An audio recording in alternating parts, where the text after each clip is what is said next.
Hello students. So let's continue from where we stopped last time. So in the last session we had covered the growth of exports in two different phases. So now we begin with composition of exports. Now when we take a look at composition of Indian exports, we find an anomaly. And what is the anomaly? That India is a labor abundant country, but what we are exporting is the fast growing exports goods. They are either skilled labor intensive or capital intensive. They are not labor intensive, unskilled labor intensive groups. So if you look at the share of capital intensive products, it has risen from 32% to 53%, but share of unskilled labor intensive products has gone down from 30% to 17%. So India is still out of the GPNs largely in most of the manufacturing industries. Now, this kind of an export growth, which is driven by capital and skill intensive industries, it is not sustainable because we are a capital scarce and labor abundant economy. Now, think a little hard. The exports are growing faster for capital and skill intensive products. So, where are we selling these products? Now, we are getting a comparative advantage in these commodities in relatively poor regions like Africa. However, and why is this so? Because the high-tech countries, the quality-conscious, richer countries, they are not providing or they are not the suitable markets for the kind of capital-intensive goods that we are producing. Now, what about the markets which rich countries have to offer? The market potential in rich countries, they are for labor-intensive exports. So what we are actually doing is we are moving towards producing for low and middle income countries, whereas we are losing out on a very potential market which is for labor intensive goods in the richer country markets. So if we take a look at the numbers, now what happens to the share of exports? The high income developed countries, they accounted for a major share earlier, but now their dominance is decreasing. The share of developed countries has gone down from 58.2% to 38.6%, whereas the share of low and middle income countries has increased from 18.4 to 34.8%. And what happens for China? Now, in case of China, the share of developed countries increased for a little while and then it is going down. So the statement that we want to make here is that there exists a great potential for India to expand the traditional developed country partners, and in which commodities we have to look for GPNs, we have to look for our comparative advantage, which lies in labor intensive processes and labor intensive products. Now let's read this footnote, which is a very interesting discussion. The example is taken for passenger motor vehicles. The code is 7810. So this capital and skill intensive product group, it registered an annual growth rate of 34%. And where was it going? It was going more to the low end income countries. Their share was 68%, whereas developed countries' share was 22%. Now, on the other hand, when we take apparel, which is a labor intensive group, the growth rate is just 9%, 9%. And where are most of the apparel exports going? They are going most to the high income OECD countries. Okay, so let's start with the next subtopic, which is domestic value added content of gross exports. We can measure the extent of a country's participation in GPN by using the concept of vertical specialization. That is, how much is the amount of imported inputs which are embodied in the goods that we are exporting, right? So how much are the imported inputs which are embodied in goods that we are exporting? Okay, so this is the formula. That is, vertical specialization occurs when a good is produced in two or more sequential stages, two or more countries are providing value added, and at least one country is using imported inputs. So the formula says VS for kth country, ith sector. M is the amount of imported intermediaries, imported inputs. Y is the total output, and X is the amount, or the rather the value gross exports which are going from country K and sector I. So this basically tells us how much is the import content of exports. How much is the import content of exports? This is in value terms.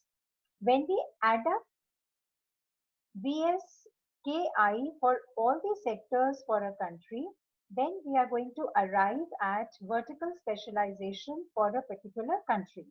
And that is going to give us the share of aggregate imported inputs embodied in a country's total exports, right? So total imported inputs divided by total country's exports.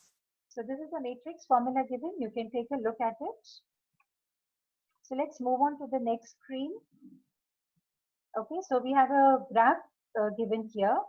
This figure 11.2, it shows us the domestic value added share of manufactured exports in percentage. Now see that this is the graph for India. So India's domestic value added content is high. Now note that if domestic value added share of manufactured goods is high, that means foreign content is low. That means extent of vertical specialization is low. All right, I repeat that. Domestic value added share of manufactured exports high means foreign content is low.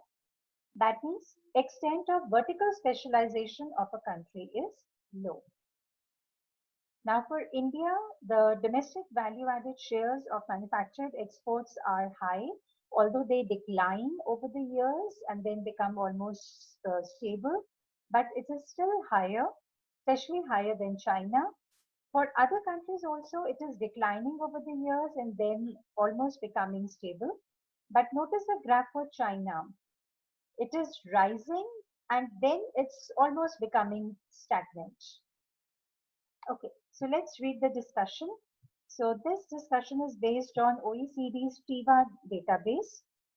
So domestic value added share of gross exports tells us how much value added is being generated throughout the economy.